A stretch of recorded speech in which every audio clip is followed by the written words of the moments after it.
Dios les bendiga, hermanas y hermanos, bienvenidos y bienvenidas a este encuentro bíblico, a este espacio unido de nuestras iglesias de Dorado Pueblo, La Central, Sonadora y Puerto Nuevo. Hoy estamos transmitiendo desde nuestra iglesia en Puerto Nuevo, aquí en San Juan, y estamos compartiendo las lecciones de la revista El Discípulo y dialogando la palabra de Dios en estos encuentros.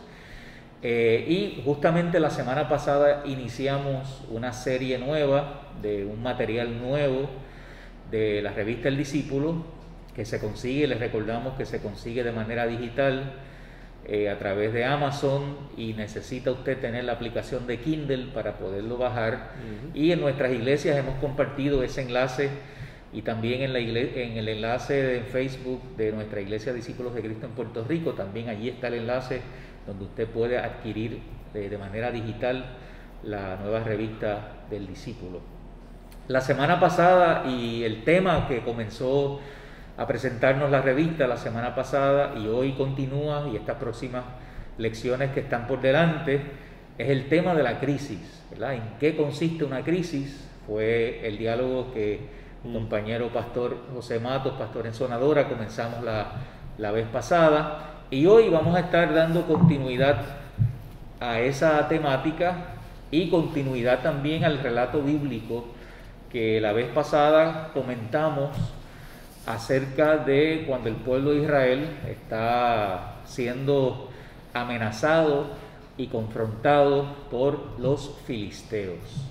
Y queremos iniciar este diálogo diciendo que ciertamente toda experiencia de crisis en la vida tiene un efecto sobre las personas, sobre las familias, las comunidades o los pueblos que la viven. Y ese efecto que la crisis tiene mucho que ver con cuál es la manera y la forma en que nosotros respondemos a esos eventos de crisis. De qué manera nosotros actuamos cuando nos llegan situaciones, ya sea procesos naturales de la vida o otras situaciones inesperadas. ¿Cuál es la respuesta que nosotros damos ante esos eventos? Y según sea, vamos a decir, la efectividad, la calidad de esa respuesta, pues así también va a ser el efecto de esa crisis sobre la vida de aquellos y aquellas que las vivimos.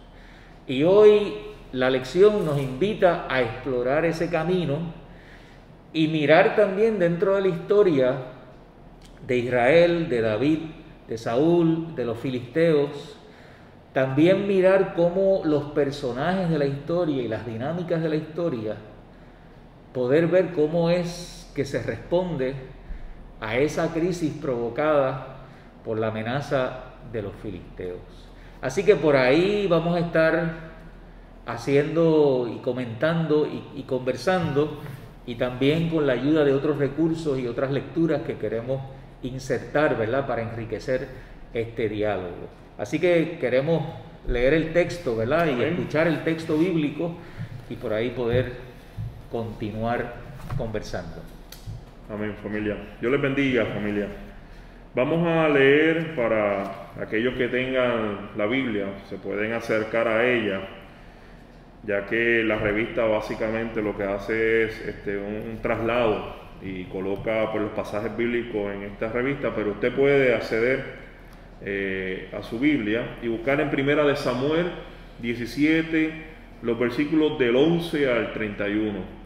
Yo le voy a dar lectura a los versículos del 11 al 20. Mi compañero pues le estará finalizando esos versículos para que usted tenga así la referencia, el marco teológico del cual nosotros estaremos hablando. Voy a leer la versión popular, un castellano más actualizado. Eso nos ayuda a entender un poco mejor la escritura.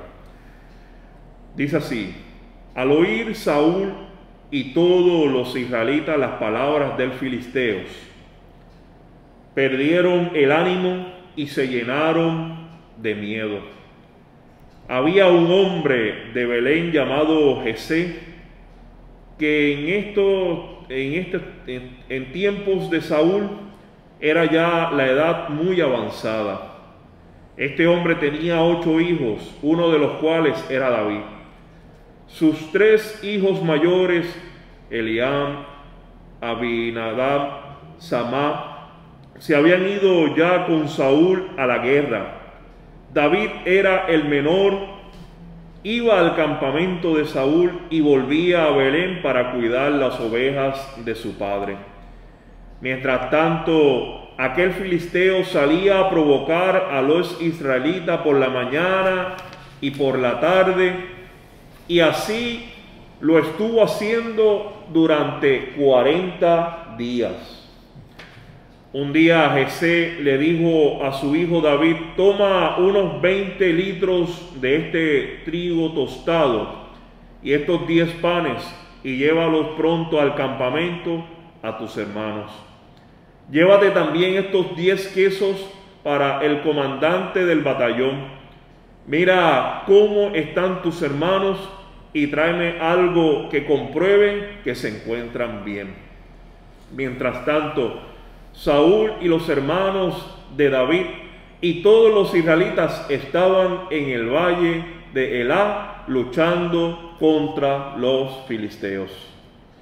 Al día siguiente, David madrugó y, dejando las ovejas al cuidado de otro, se puso en camino llevando consigo las provisiones que le entregó Jesé. Cuando llegó al campamento, el ejército se disponía a salir a la batalla y lanzaba gritos de guerra. Los israelitas y los filisteos se alinearon frente a frente.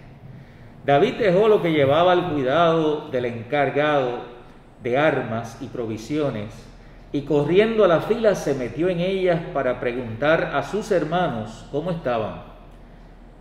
Mientras hablaba con ellos, aquel guerrero filisteo llamado Goliat, de la ciudad de Gat, salió de entre las filas de los filisteos y volvió a desafiar a los israelitas como lo había estado haciendo hasta entonces. David lo oyó.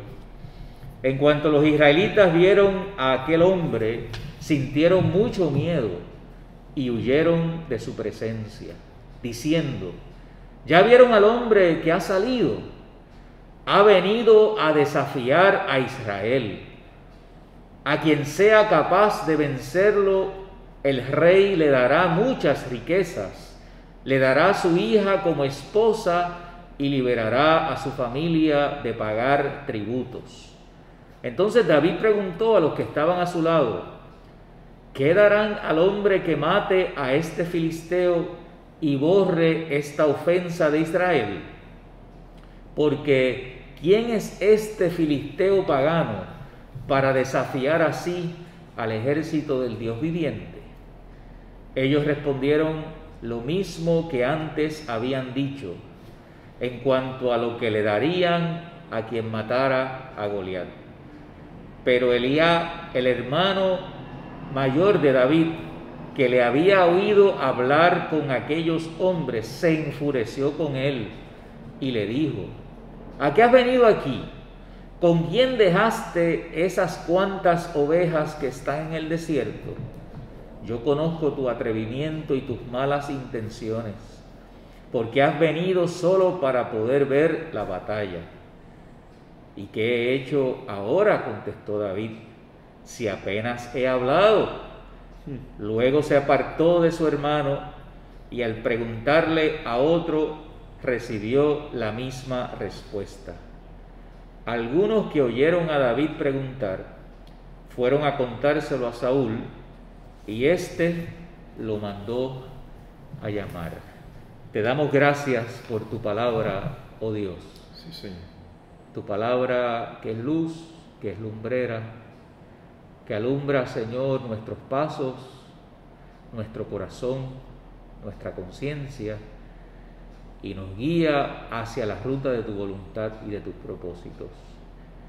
Y te pedimos que las palabras y los pensamientos, que el diálogo que José y yo hemos de compartir sobre esta palabra tuya sea de bendición y de bien para todos nuestros hermanos y hermanas y todas las personas que alcancen a escuchar esta conversación.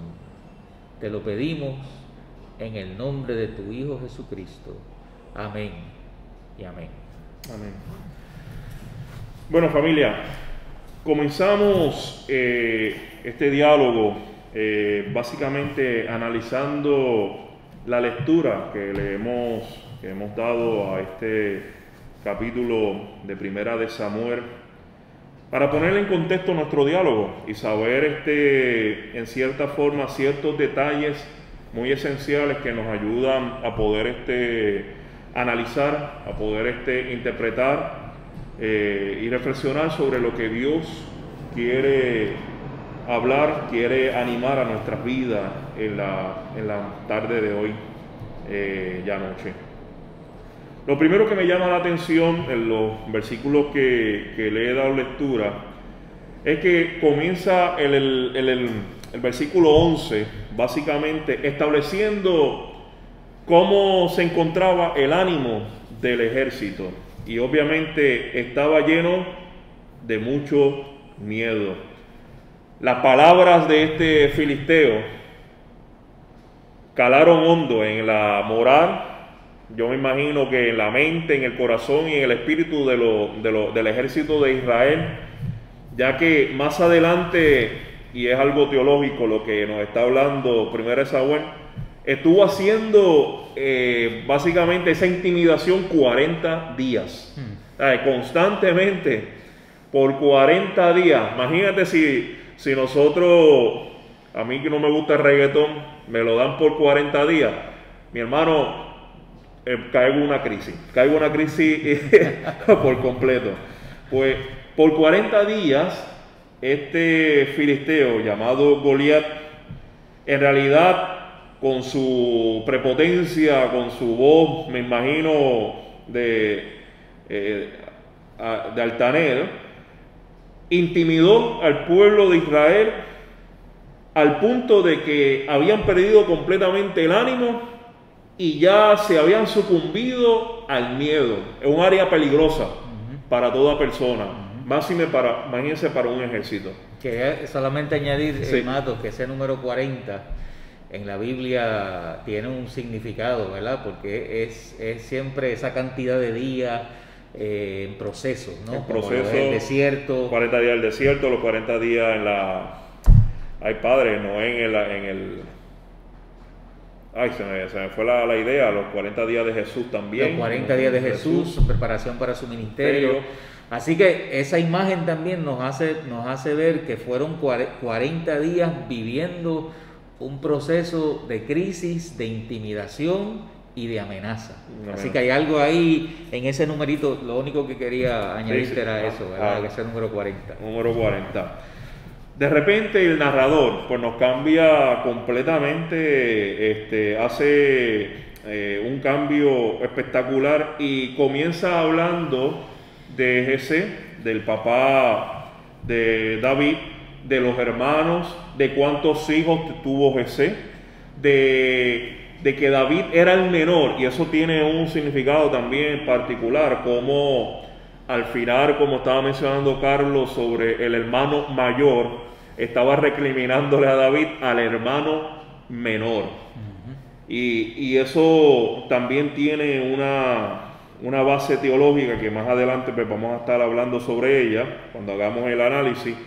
Y habla también sobre, obviamente, de cómo el filisteo por 40 días, que como dice nuestro hermano Carlos, pues tiene un mensaje teológico, y la descripción de lo que en realidad le encomendó Jesé a David de llevarle alimento a sus hermanos.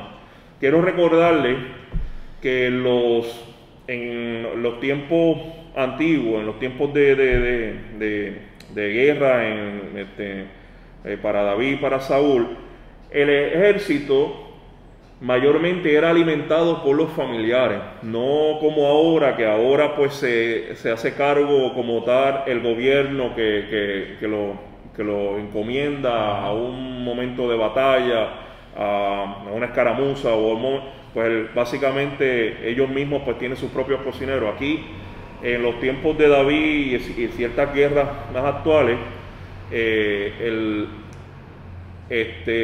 darle de comer a esos militares era proporcionado mayormente por los familiares, igual que los presos. En el antiguo bíblico, los presos eran alimentados por los familiares. Si esos presos no tenían familiares que le ayudaran a alimentarse, lamentablemente pasaban hambre. Y así vemos cómo este relato nos da, el narrador es tan descriptivo que nos da toda una gama de información de cuánta comida llevaba David a sus hermanos, de cuánta comida llevaba a su comandante y todo lo que básicamente se estaba desarrollando en el campamento. Me quedo en este versículo 20 para continuar, de cómo David madrugó para llevar básicamente todo y llegó al campamento. El ejército en esos momentos se disponía a salir, siempre recordando, familia, que se encontraba desanimado y con miedo. Estaba en ese proceso de ir a la batalla.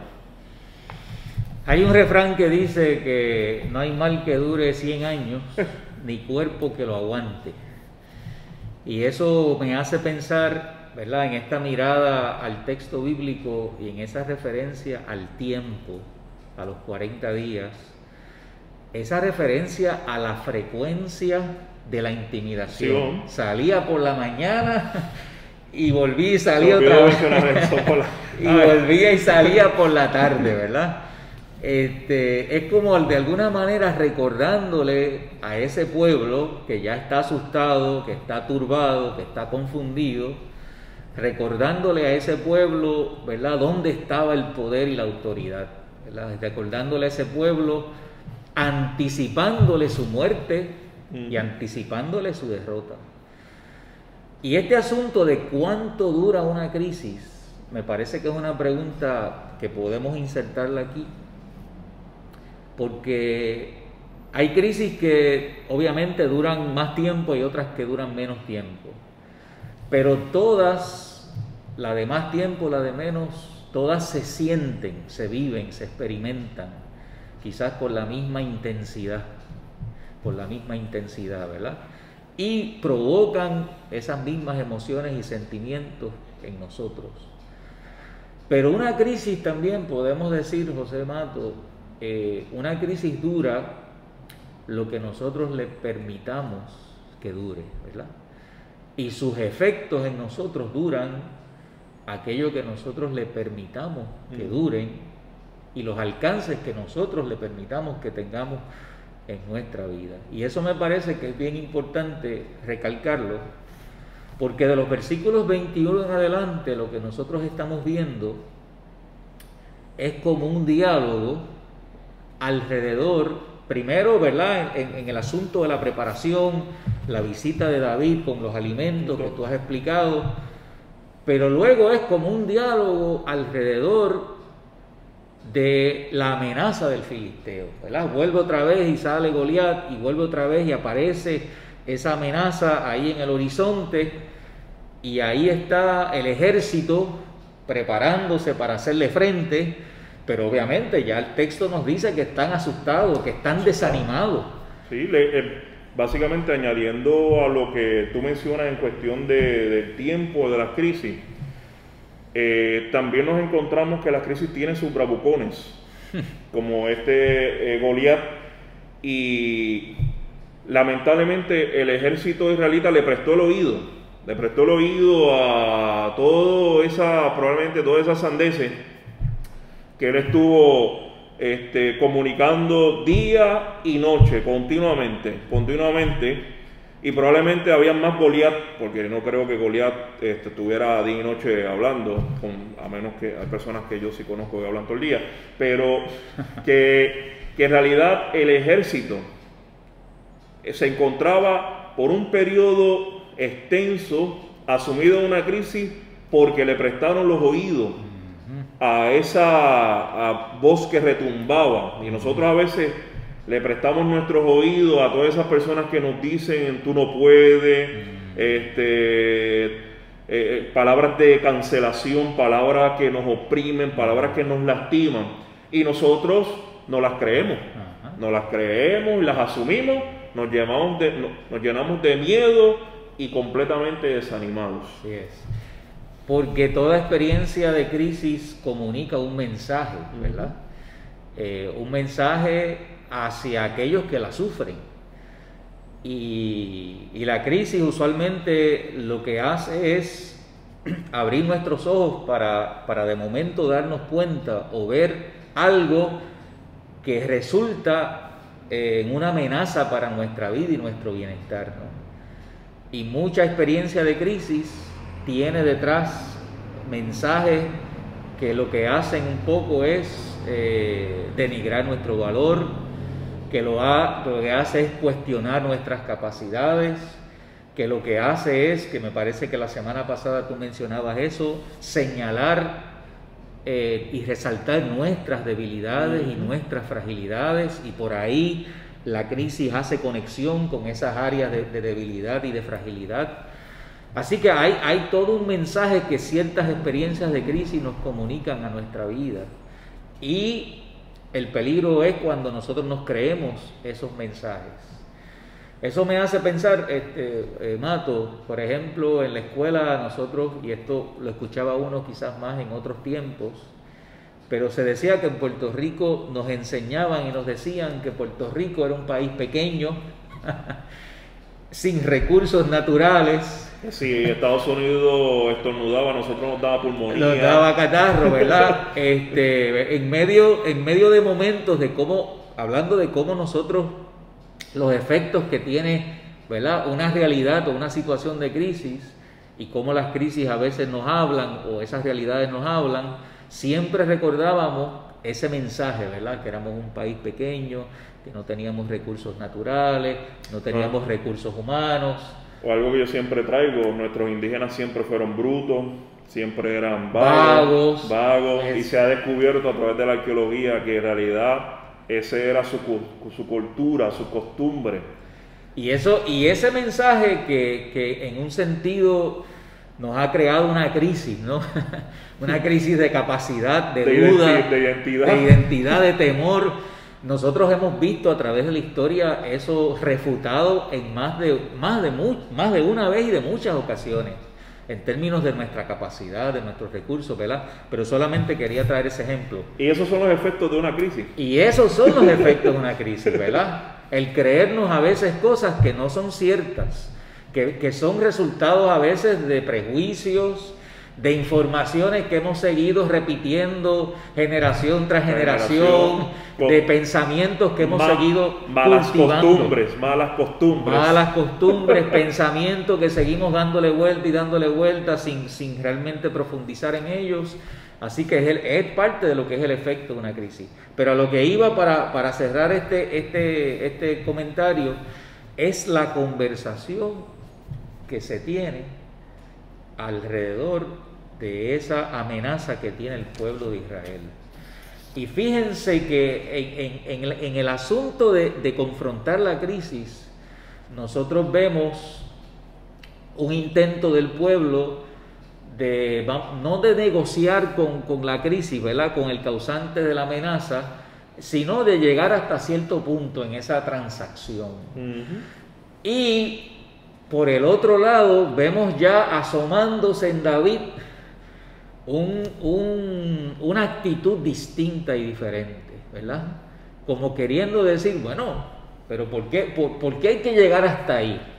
¿Verdad? ¿Por qué hay que llegar hasta esta transacción? ¿Y por qué de una vez y por todas no podemos acabar, ¿verdad? No podemos terminar con esto que nos está provocando este estado en nosotros? Y solamente le añado a eso nada más decirle que con las crisis y con algunas crisis en la vida no se puede negociar. Amén. No se pueden hacer transacciones a medias, porque nunca en ese sentido, ¿verdad? Y ahorita vamos a mencionar algunas respuestas humanas ante la crisis, pero nunca vamos a poder salir o vamos a poder pasar de ese punto que nos está provocando la inseguridad y nos está provocando la incertidumbre. Quería comentar sobre lo que menciona Carlos, sobre ese diálogo que se involucra a David. Y David llega obviamente por una encomienda que le da a su papá de llevarle alimento a sus hermanos, y obviamente aprovecha y le envía a los comandantes. David no está escuchando constantemente a Goliat, que eso es una ventaja que tiene David en ese momento. No estuvo los 40 días probablemente escuchando día y noche todas las atrocidades que probablemente Goliat y todo el ejército filisteo estaba, pues obviamente hablando, tirando al aire para ver si alguien le prestaba oído, y vemos que todo el ejército, hasta el rey Saúl, le prestó el oído para creerse las palabras que decían los filisteos. David vemos que está completamente, en cierta forma, lejos de ese escenario. Segundo, algo que me llama la atención y quiero que busquen el pasaje, el versículo 26, es que él dice, dentro del diálogo que menciona Carlos, que estaba llevando a cabo entre su hermano y todo lo que está ahí, es que entonces David pregunta a los que estaban a su lado, ¿qué darán al hombre que mate a este filisteo y borre esta ofensa de Israel? A ver, en cierta forma David estaba seguro de sí mismo, tenía en cierta forma, siendo el hijo menor, se encontraba en una actitud desafiante. Y eso a veces es bueno en ciertos escenarios.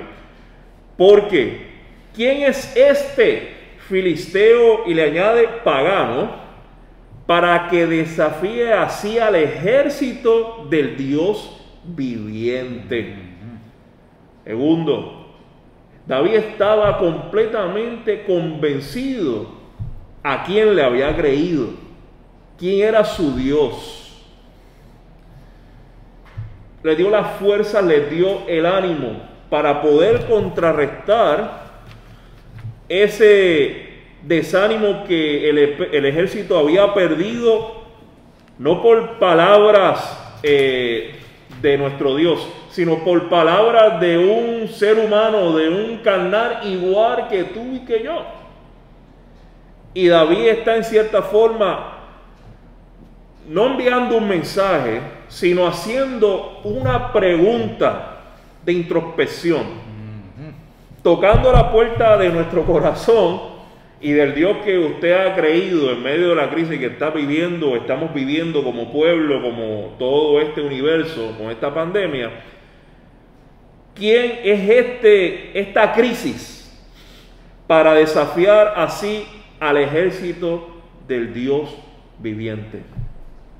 Quiere decir que una crisis, José, una crisis puede ayudarnos a descubrir los recursos, particularmente los recursos de la fe, con las cuales nosotros contamos para hacerle frente a momentos y experiencias difíciles en la vida. Amén.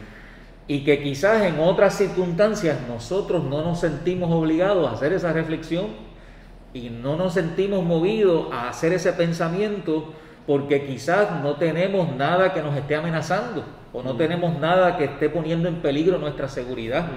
Pero fíjense cómo quizás un lado positivo, no estamos aquí, ¿verdad?, glorificando las agonías y los sufrimientos, pero un lado positivo de las crisis es que nos invita o nos mueven o nos obligan en cierto sentido, ¿verdad? Porque allí David está mirando, bueno, ¿qué está pensando esta gente, verdad? Sí, me imagino que parecían unos zombies. Claro, y además David dice, pero esta gente no recuerda su historia, esta gente no recuerda sus experiencias, esta gente no recuerda que salieron de Egipto, librados por el profeta, el líder Moisés, y por la mano de Dios, y que son gente que viven con una promesa de vida y de abundancia. Esta gente se le ha olvidado quiénes son, tú sabes. Y en ese sentido la crisis mueve y nos mueve a pensar en quiénes somos, ¿verdad? Amén. A pensar en ese Dios que nos ha acompañado a través de nuestra vida y de nuestra historia. Nos lleva a pensar en otros momentos críticos en nuestra vida, donde la gracia de Dios nos dio apoyo, nos dio sostén, nos dio fuerza. Mire, hermanos y hermanas, todos los seres humanos pasamos por experiencias de crisis, de dolor y de angustia, por procesos humanos o por experiencias de vida.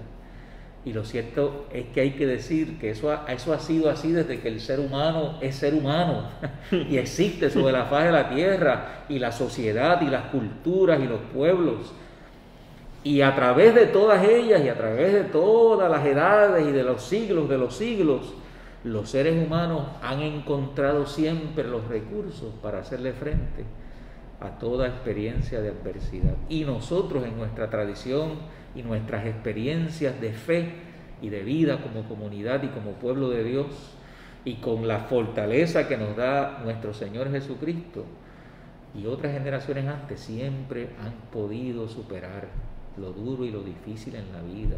¿Por qué creer que las que estamos viviendo ahora no lo vamos a poder hacer? Amén. Claro. ¿Por que qué sí. creer que Goliat y el gigante es la última, no? Es la más difícil, es la más compleja, es la más grande, es la más fuerte? No.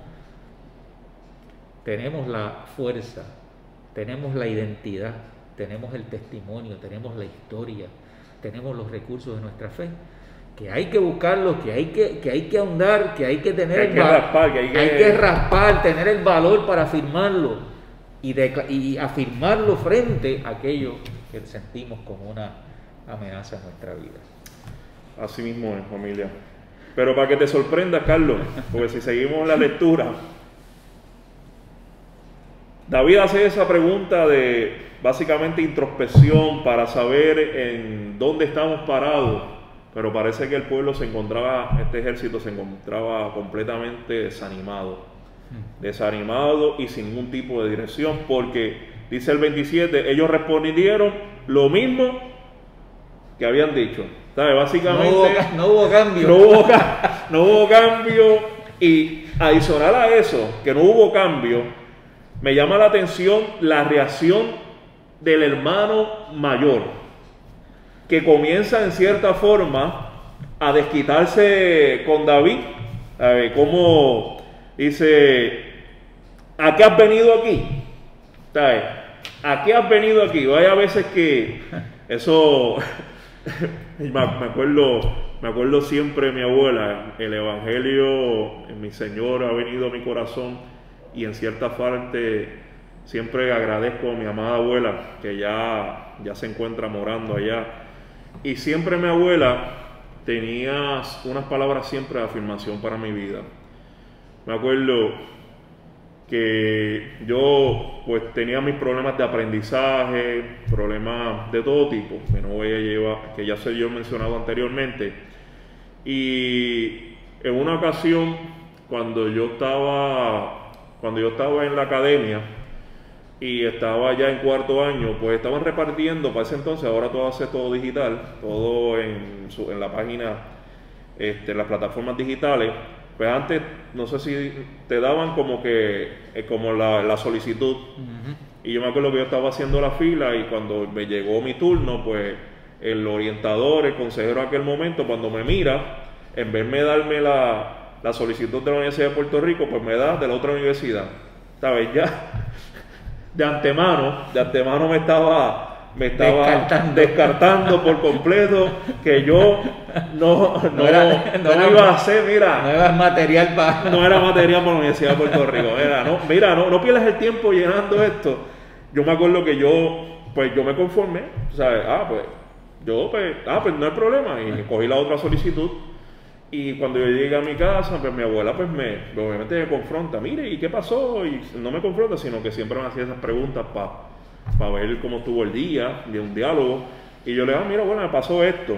Pero yo se lo dije como que con toda la naturalidad, porque probablemente todas esas palabras que han dicho de toda mi vida, que yo no iba a hacer nada en este mundo, pues ya no es que me sentía desanimado, pero ya me sentía conforme con lo que estaba viviendo. Estaba ya, contestaba lo mismo, respondía lo mismo ante esa circunstancia. Y mi abuela pues me responde, pero ¿por qué tú no le pediste la otra solicitud? Abuela, porque yo no soy material. No, ¿quién te dijo a ti? ¿Quién es él para decirte a ti cuando el Señor te ha creado bueno? Cuando el Señor ha hecho cosas buenas en tu vida. Cuando el Señor da por ti y paga doble. Y te ha creado bueno, ¿verdad? ¿Y por qué tú no crees en ti? Y esas palabras calaron hondo. O sea, ¿sabes? Hubo momentos en que yo me le confrontaba, y como aquí pasaba. Ay, abuela, ¿a qué has venido aquí? No me... Y después de ya 46 años me doy cuenta de que la abuela tenía mucha razón. Mi mamá y mi papá tenían mucha razón. Pero hay a veces que cuando llegan nuestras abuelas de la vida, llegan nuestros papás de la vida a preguntarnos, pero ¿tú no crees en ese Dios de las posibilidades, hermano? Cuando viene a tu papá y tu mamá o alguien, un familiar o hasta un hermano de la iglesia que viene y nos confronta, pero ¿a quién tú has creído? Tú tienes historia, el Señor ha hecho tantos milagros en tu vida. Y a veces nuestra respuesta es, ¿a qué tú has venido? ¿Con quién dejaste esas cuantas ovejas que están en el desierto? Y entonces también decimos, o estas palabras o otras, yo conozco tu atrevimiento, yo te conozco, bacalao, aunque vengas disfrazado, ¿sabes? ¿Sabes? Porque has venido solo para poder ver la batalla, ¿sabes? En cierta forma, has venido como espectador. Yo estoy aquí. Y a dar tu opinión sin más compromiso que eso. O sea, no les se mencionó, pero yo digo, mira, yo llevo 40 días escuchando a ese tipo, ese bacalao ahí, este rey no dice nada, yo estoy desanimado. No lo dice. No lo dice, pero obviamente se encuentra así por el tipo de reacción que está llevando a cabo. Se está desquitando, el hijo mayor se está desquitando con el hijo menor. Con el que no debería desquitarse. Hasta él se sorprende de decir, ¿qué pasa? Sí, va adelante, pero ¿qué te pasa? Cógelo con calma. Fíjate, quería comentar, Mato, a eso que tú estás trayendo. Yo creo que esa imagen que tú has descrito y con ese testimonio lo resaltaste ahí magistralmente, lo que nos indica y lo que apunta es que siempre hay personas que en medio de las crisis se resisten a cambiar y se mantienen en una actitud, ¿verdad?, en un pensamiento que no ayuda en nada ante el nuevo escenario que esa crisis está presentando. Y hay una cosa que Leonardo Goff, ¿verdad?, que lo mencionamos la semana pasada y vamos a mencionar algunas cositas ahora, y otras personas, incluyendo también el propio Isaías. Si hay una cosa que requiere, ¿verdad?, y a lo que nos mueve toda experiencia de crisis en la vida, es a la revisión y al cambio. Amén. ¿Verdad? Es a la revisión y al cambio. Y en esta imagen del texto podemos ver cómo esa resistencia al cambio, esa resistencia a mirar esa realidad con una nueva posibilidad, ¿no?, una nueva oportunidad que Dios y que David un poco ya está empezando a ver. Cómo esa resistencia lo que hace es que nos mantiene en un círculo vicioso, asomándonos a la crisis, viendo el gigante gritando allá y volvemos acá y estamos con miedo, nos asomamos otra vez, pero pensando exactamente lo mismo, con la misma actitud que ciertamente no nos ayuda en ese avance. Leonardo Goff, y lo hemos mencionado mucho, hermanos y hermanas, porque es que él tiene un libro, mírenlo aquí, una joya, hermano. Crisis como oportunidad de crecimiento, ¿verdad? Y es un libro extraordinario. Y hay algo que queremos mencionar porque ya el tiempo está en movimiento, ¿verdad? Y no se detiene, pero solamente mencionar cómo Leonardo Boff describe algunos comportamientos humanos ante la crisis, ¿verdad? Porque como les decíamos hace un ratito, el efecto de la crisis que tiene en nosotros crea unas respuestas en nosotros, ¿verdad? En los seres humanos. Y él hace una descripción y vamos a simplemente mencionarlo entre José y yo, algunos de ellos. Miren, en primer lugar voy a mencionar este. Él habla acerca de los escatologizadores, escatologizadores como una respuesta humana ante la crisis. Y esa respuesta, dice Leonardo Boff, son las personas que ante una experiencia de amenaza, de sufrimiento o de dolor, son ese tipo de personas que lo ven como una catástrofe, como una descomposición y como que se ha terminado el orden, la continuidad y se ha terminado toda posibilidad, ¿no? Hay gente que ve, es una mirada pesimista a la crisis. Y estas personas al mirar eso, pues entonces muchas veces lo que hacen es que se proyectan quizás hacia un tiempo futuro, ¿verdad?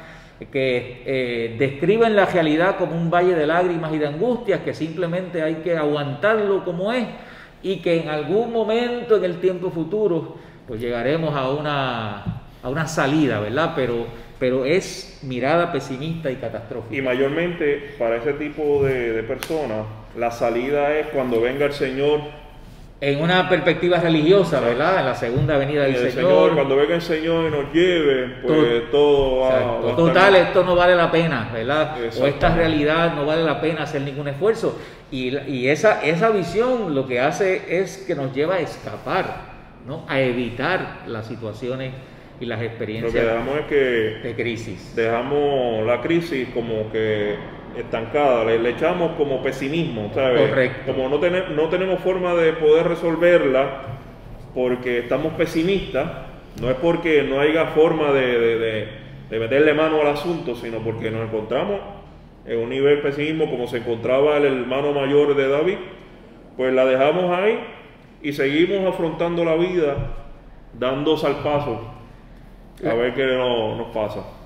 La otra visión, y la podemos seguir comentando, José, la otra que él menciona es, le llama los arcaizantes, disculpen, es que está lejito el libro, arcaizantes, pero no es otra cosa que las personas que en medio de una crisis, la respuesta humana que en medio de una crisis, en vez de buscar las oportunidades, se parece a la anterior, en vez de buscar las oportunidades o las fuerzas positivas posibles que hay dentro de esa crisis, lo que hacen es que se refugian en el pasado, se mantienen en el pasado.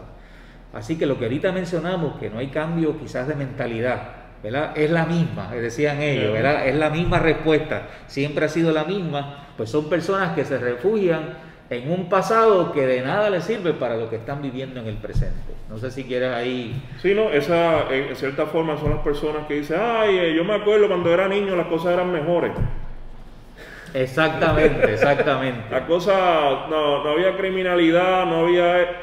Todo había, lo único que obviamente no hay una situación tan crítica como la estamos viviendo y en una época de tanta información que nos llega a nuestras manos, pues básicamente muchas personas pues se refugian, se quedan en ese pasado. Sí, y se aferran obviamente a ciertas creencias, a ciertos valores, a ciertas cosas que no están dispuestos a revisar, que no están dispuestos a cambiar, ¿verdad? Y eso obviamente pues lo que hace es que perpetúa esa experiencia de crisis. ¿Quieres mencionar la próxima?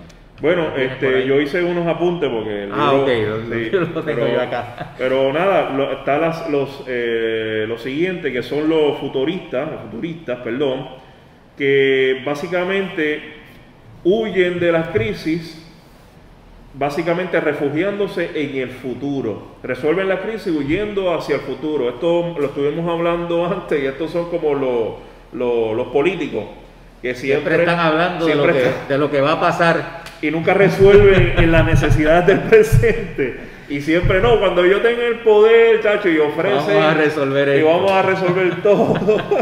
Ajá. Vamos a resolver todo. Pues esos son los que huyen de las crisis, no las afrontan como ahora. Ahora mismo tenemos una situación en donde nuestros niños no tienen, hay muchos de nuestros niños, estaban escuchando en la radio esta mañana, se les va a llevar, no tienen acceso al internet, no tienen computadora, y los módulos ahora básicamente va a llegar, probablemente finalice la entrega como hasta diciembre, por allá. Noviembre, diciembre. Pero tú le preguntas a ellos sobre el Departamento de Educación, no, cuando yo tenga el poder, todo esto se va a arreglar. Y entonces, ¿y la hora? Exactamente. El ahora es el que necesitamos respuesta para ellos. El futuro se convierte en un lugar de escape para De hecho, afrontar el presente. Y Jesús habla muy bien de hecho, no te afanes por el día de mañana porque cada día trae su propio afán. Y hay que lidiar con el hay afán. que lidiar con el afán de ahora, con la situación de ahora. Cada día. Gente sin comer, no, tú le vas a decir a una persona con hambre ahora, no se preocupe, usted ahora en el poder, comedores sociales para todas partes, ¿sabes? Usted no va, cuando llegue el momento ya la persona básicamente ha fallecido. Sí. Lo otro que menciona vos, y ya estamos terminando y concluyendo, son los escapistas. Y él habla de que los escapistas, recuerden que estamos hablando de formas humanas de responder ante la crisis. El escapista es que trata de resolver la crisis huyendo pero hacia adentro, ¿verdad? Escapando de ella en un proceso de interiorización, dice Bob, privatizante, que de alguna manera se cierran, ¿no? Son las personas que hacia el interior escapan pero encerrándose en sí mismos, buscando de alguna manera no tener que lidiar. Entonces se escapan creando como un mundo pequeño, privado de ellos, paralelo, pero encerrado hacia adentro, y como de alguna forma ignorando toda esa realidad que tienen alrededor. El mejor ejemplo es Saúl. Ajá, Saúl, claro. Saúl Claro. es el mejor ejemplo para este tipo de los capistas, ¿sabes? Claro. Que él en realidad estaba buscando en cierta forma cómo básicamente alejarse de las crisis, ¿sabes? El problema primero era esto, vamos a buscar a alguien que lo mate, después el problema más adelante fue el mismo David que lo persiguió, ¿sabes? Que Sí. Había creado hacia su interior todo un mundo, ¿no? Todo un mundo. Que no tenía que ver nada con la crisis. Estaba la crisis, pero él estaba resolviendo. Exactamente. Escapándose de la realidad que él tenía que afrontar, asumir. Y la última que vamos a mencionar es solamente para dejarla por ahí, como dicen, como pie forzado, para la próxima semana y la próxima lección, que las van a tener nuestros hermanos de Sonadora, Jimmy y Fabiola. Leonardo Boff habla de los responsables. Y yo creo, Mato, que la descripción de los responsables, yo creo que es la manera más adecuada, incluyéndonos a los cristianos y cristianas, de responder ante una experiencia de crisis, ¿verdad? Y él dice algo de los responsables que tienen la capacidad de integrar, que tienen la capacidad de reconocer y de aceptar la crisis, ¿verdad? Pero a la misma vez tener la flexibilidad y la capacidad de afrontarla con los recursos, ¿verdad? Dice aquí, y cito textualmente, la capacidad de integración y de purificación, así como el coraje para efectuar la ruptura. Mire, hay que efectuar rupturas, ¿verdad? David hace en su planteamiento una ruptura. Ellos están diciendo, pues esto es lo que siempre es el mismo plan, es el mismo pensamiento. Y David dice, pues no, ¿verdad? Eso es ruptura, ¿verdad? Esto hay que atenderlo de otra manera. Aunque sin perder la totalidad y la comunión con el todo, dice Leonardo. O sea, manteniendo, yo creo que la imagen que me viene a la mente, no sé a ti, José, manteniendo un balance, ¿verdad? Un balance en términos de la forma en que nosotros afrontamos esa realidad. Amén. Pues yo creo que hemos llegado a la conclusión de este encuentro y les agradecemos siempre su acompañamiento. Si usted entiende que nuestro diálogo y los otros diálogos de nuestros compañeros y compañeras le es de valor, recuerde que esto queda grabado, usted puede compartirlo con otras personas, ¿verdad? Puede compartirlo para usted comentarlo y dialogarlo con otras personas. Si usted tiene alguna reacción, que esto yo no creo que no lo hemos dicho, ¿verdad? Pero por ahí, por las páginas del Facebook, siempre la gente a veces en la clase reacciona, ¿verdad? En el encuentro y hacen algunos comentarios, pero si usted tiene alguna reacción, lo puede hacer a través de cualquiera de las páginas de nuestras iglesias. Así que muchas gracias y recuerden que continuamos en la próxima semana, el lunes a las 7, con estos encuentros. Y el tema de la próxima semana, que ahí van a entrar un poquito más a esa que mencionamos de la responsabilidad, es superar la crisis. Así que Dios les bendiga, hermanos y hermanas. Dios les bendiga y hasta la próxima.